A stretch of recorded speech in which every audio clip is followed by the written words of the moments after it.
Good morning, afternoon, or evening. You're listening to Unpublished, Not Unknown, where we bring indie writers from across the world into the spotlight. My name is Katie, and I'm an avid reader, poetry writer, and short story enthusiast with a heart for fiction.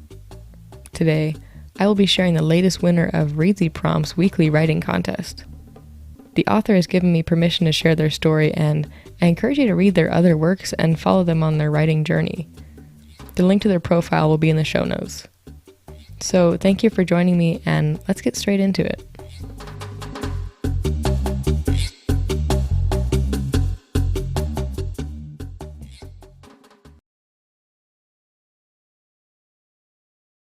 This story is titled Colleen by Mary Sheehan. Colleen is packing to leave for university. She folds her clothes into neat piles, her fair hair arranged in an artfully messy bun, with gold strands curling around her face. She packs her rolled-up socks into the maze of grooves left by the clothes pile.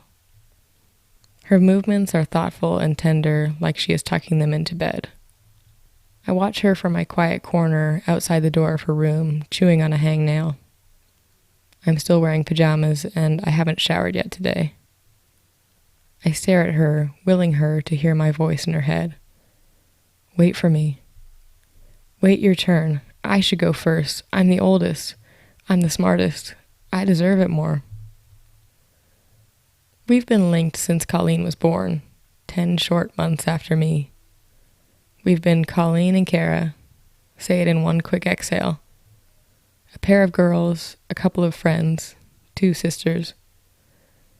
In Irish, as Gaeilge, Caelan means girl, and Cara means friend.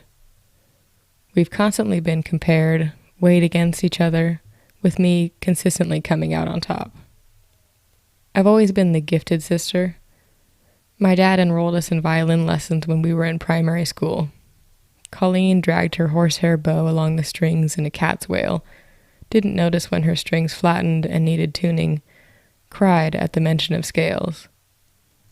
I mastered the art of the up bow, conquered vibrato, practiced for hours a day until my violin sang like a soprano. I was playing concertos by Mozart while Colleen was still grappling with her arpeggios. Colleen is the all-rounder. If society is a school of fish, Colleen is happily weaving her way in the middle.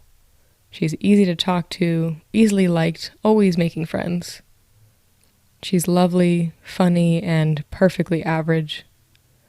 She's going to study nursing to help others. In school, she ran on the cross-country team. She wasn't their star runner, but she was reliable, dependable, guaranteed to play somewhere in the middle. The middle has never appealed to me. I believe it is better to be great than to be liked. In school, I didn't want to be average, I wanted to be a prodigy. My musical prowess firmly embedded into my personality, I took pleasure in reminding Colleen of my brilliance and her mediocrity. I scorned at her minor successes, like when she was cast in the school play and I wasn't, when she was picked for the cross-country team and I wasn't. She was average at a lot of things. I was gifted at one. My dad held me up as the golden child, the one to be admired. Colleen bore it all with a smile. She came to my violin competitions and listened to my tediously technical pieces with patience. Congratulations, Kara, she beamed at me, every time my name was called out as the first place winner. I thanked her graciously, secretly rolling my eyes that she mastered nothing more than how to follow a dirt path with her feet. Look out for your sister, my dad told Colleen. She might have trouble fitting in. Geniuses always do. So Colleen took me with her to socialize me, she joked. Her friends, an unexceptional group of girls, didn't like me very much. They thought I was awkward, saying the wrong things at the wrong time, wearing the wrong clothes. And I thought I was better than them with their stupid squabbling over boys. I'm not like other girls, I told Colleen. Why don't you want to be like other girls? They don't care about anything important. Not like me, I'm gifted. And the superiority complex strikes again, she sighed. You won't make friends acting like that. I don't need friends. What are we then if not friends? I looked at her. We're sisters. As I watch her packing, I think of when we were little. Colleen is younger than me, but she has always been stronger. She could run fast in the playground, faster than most of the other children. Wait for me.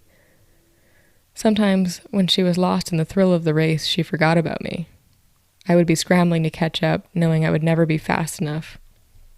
But Colleen always remembered me. She would turn her head and slow down so that I could catch up with her, and I would reach her, panting, clutching a stitch, just to point out some flaw in her shoes or her clothes to cover up the fact that I was jealous that she was better at something than me. My dad told me over and over again that I could do anything I wanted with my talent. I soared through the advanced music program in school and was admitted to university on a full music scholarship. He and Colleen were thrilled for me. My full potential was about to be revealed. But it was too hard. They don't tell you that about university, that it's not the same as school. There's less help. You have to do things for yourself, make your own way. Colleen had diagnosed me with a superiority complex, and my student advisor gently hinted that this was coming across to other students and staff. Difficult was their word for me. Difficult to work with, difficult to manage. In the orchestra, I rode with other violinists, stormed off in a huff, declaring that none of them could match me in talent. You may have been a big fish in a little pond back home, but now you are one of many, I was warned by the conductor, a fat old man who couldn't stand up straight enough to hold a violin properly, let alone play one.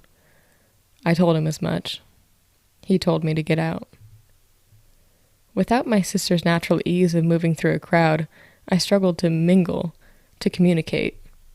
I preferred practicing chromatic scales to drinking alcohol, so I spent all my time alone in my room.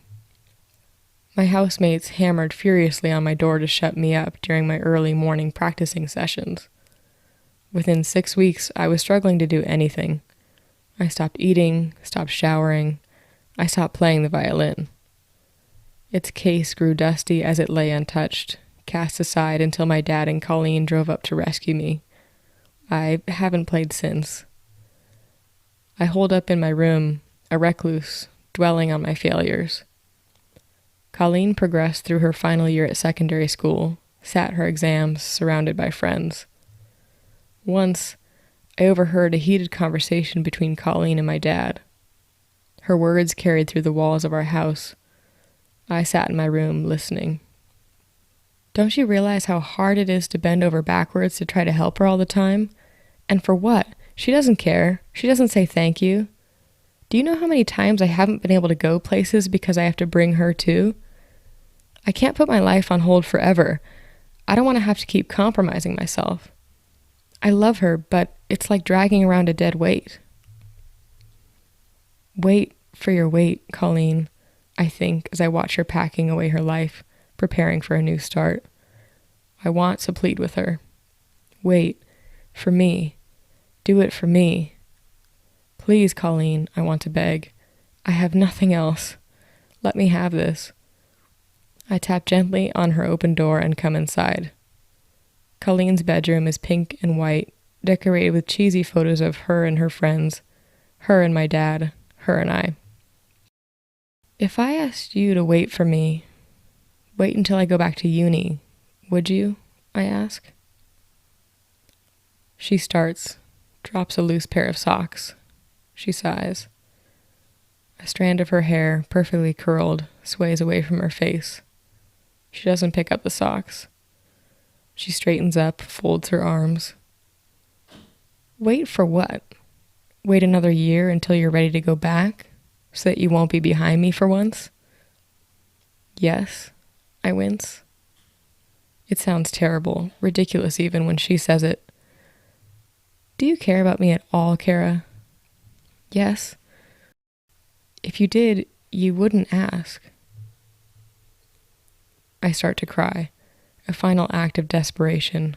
Please, Colleen, I gesture to myself. Look at me.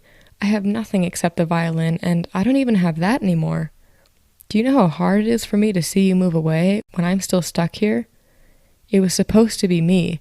I'm the brilliant one. She looks out the window. I think she's going to ignore me, but she speaks. Do you remember a few years ago when I was running on the cross-country team? You had a violin competition and I had a race.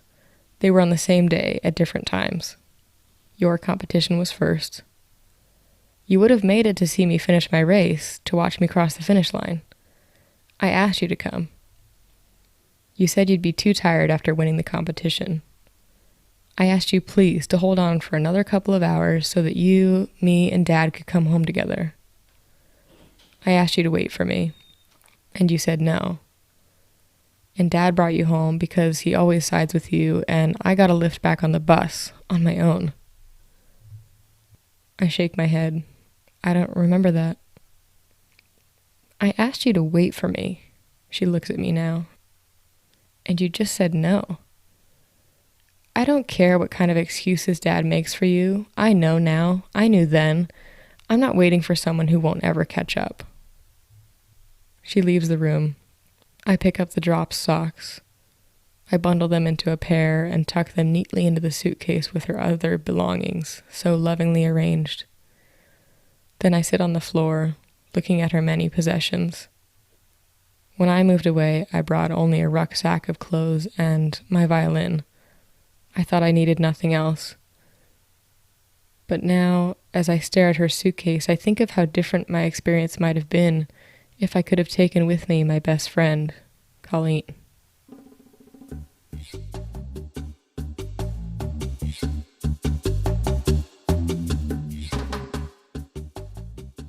If you enjoyed this story, I encourage you to share this episode on social media and follow the podcast for weekly episodes.